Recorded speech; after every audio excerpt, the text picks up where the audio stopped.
सत्संग की महिमा। एक बार देवर्षि नारद भगवान विष्णु के पास गए और प्रणाम करते हुए बोले, भगवान मुझे सत्संग की महिमा सुनाइए। भगवान मुस्कुराते हुए बोले, नारद तुम यहां से आगे जाओ, वहां इमली के पेड़ पर एक रंगीन प्राणी मिलेगा। वह सत्संग की महिमा जानता है, वही तुम्हें समझाएगा। नारद जी खुशी खुशी इमली के पेड़ के पास गए और गिरगिट से बातें करने लगे। उन्होंने गिरगिट से सत्संग की महिमा के बारे में पूछा। सवाल सुनते ही वह गिरगिट पेड़ से नीचे गिर पड़ा और छटपटाते हुए प्राण छोड़ बैठा। नारद जी आश्चर्यचकित होकर लौट आए और भगवान को सारा वृत्तांत सुनाया। भगवान मुस्कुराते हुए बोले, इस बार तुम नगर के उस धनवान के घर जाओ और वहां जो तोता पिंजरे में दिखेगा उसी से सत्संग की महिमा पूछ लेना। नारद जी क्षण भर में वहां पहुंच गए। उन्होंने तोते से सत्संग का महत्व पूछा।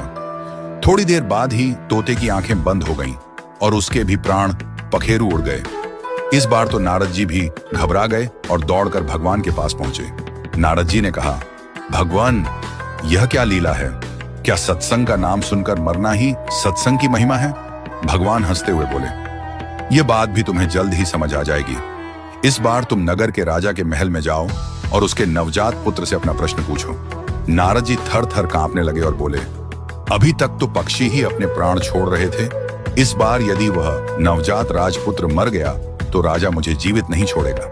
भगवान ने नारद जी को अभयदान दिया। नारद जी ने हिम्मत जुटाई और राजमहल में आए। वहां उनका बड़ा सत्कार किया गया।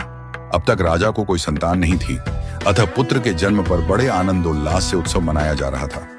नारद जी ने डरते डरते राजा से पुत्र के बारे में पूछा। उन्हें राजपुत्र के पास ले जाया गया। पसीने से तरबतर मन ही मन श्री हरि का नाम लेते हुए नारद जी ने राजपुत्र से सत्संग की महिमा का प्रश्न किया। नवजात शिशु हंस पड़ा और बोला, महाराज चंदन को अपनी सुगंध और अमृत को अपने माधुर्य का पता नहीं होता। ऐसे ही आप अपनी महिमा नहीं जानते, इसलिए मुझसे पूछ रहे हैं। वास्तव में आपके क्षण भर के संग से ही मैं गिरगिट की योनि से मुक्त हो गया। आपके दर्शन मात्र से तोते की क्षुद्र योनि से मुक्त होकर इस मनुष्य जन्म को पा सका।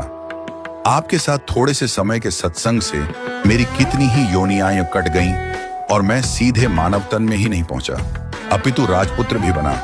यह सत्संग का ही अद्भुत प्रभाव है। हे देव, अब मुझे आशीर्वाद दें कि मैं मनुष्य जन्म के परम लक्ष्य को पा सकूं। और बालक ने भगवान का नाम जपा, ओम नमो भगवते वासुदेवाय। भगवान विष्णु दूर वैकुंठ में मुस्कुरा रहे थे। उनकी मुस्कान में यह संदेश छिपा था, जितना समय तुम भगवान और भक्तों की संगति में बिताओगे उतना ही जल्दी तुम्हारे भीतर का अंधकार मिटेगा। सत्संग